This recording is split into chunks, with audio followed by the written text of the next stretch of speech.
नमस्कार, मी यामिनी दळवी. बुलेटिनमध्ये तुमचं स्वागत. आणि बुलेटिनच्या सुरुवातीला एक मोठी बातमी आहे. मुख्यमंत्री फडणवीस यांनी काही वेळापूर्वी पत्रकार परिषद घेतली याच्या संदर्भातली.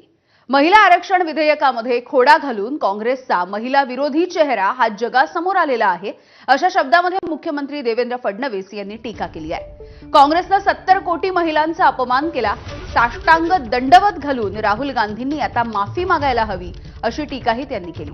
तसंच आता उद्यापासून भाजप देशव्यापी आंदोलन करेल, अशी घोषणा देखील मुख्यमंत्र्यांनी केली आहे.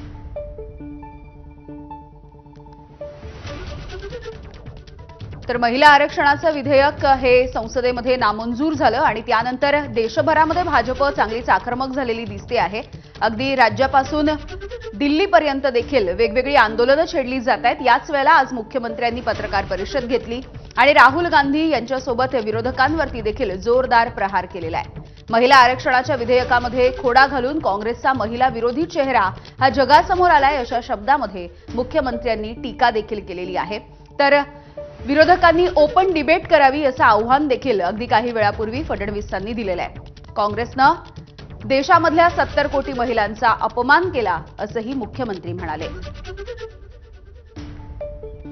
2023 साली ज्या लोकांनी याला समर्थन दिलं की डिलिमिटेशन हे सेन्सस नंतर होईल, डिलिमिटेशन हे कशा पद्धती महिला आरक्षण विधेयक हे डिलिमिटेशन आणि सेन्सस प्रमाणे लागू होईल, त्याच लोकांनी हे लक्षात आल्याबरोबर की आता एनडीएकडे 2/3 मेजॉरिटी नाही आहे, सरड्यासारखा रंग बदलला, आपले खरे दात बाहेर काढले आणि या विधेयकाच्या विरोधात मतदान केल्यामुळे विधेयकाच्या बाजूने 298 आणि विरोधात 231 मतं पडली.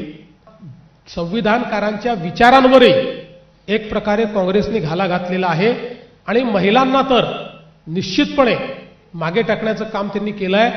त्यामुळे मी राहुल गांधींनी माफी मागावी असं कधी म्हणणार नाही, कारण ते मागणारच नाही. मला हे माहिती आहे, त्यांना महिलांचा अपमान करणं, समाजातल्या इतर घटकांचा अपमान करणं हा त्यांचा छंद आहे. त्याच्यामुळे ते काही माफी मागतील, खरं म्हणजे त्यांनी तर साष्टांग दंडवत घालून माफी मागितली पाहिजे महिलांची, पण मला माहिती आहे त्यांचा तो स्वभाव आहे.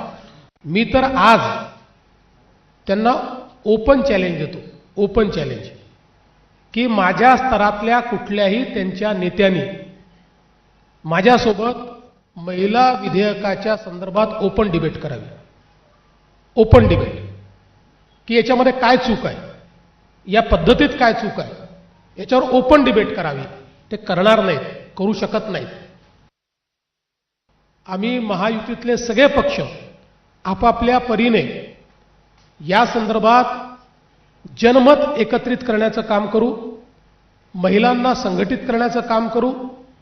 महाराष्ट्रातनं 1 कोटी महिलांच्या सह्या या आम्ही गोळा करणार आहोत या बिलाच्या समर्थनार्थ. त्यासोबत तालुका स्तरापर्यंत मोठ्या प्रमाणात जनजागृती करणार आहोत. साताऱ्यामधले राजकीय वातावरण हे पुन्हा एकदा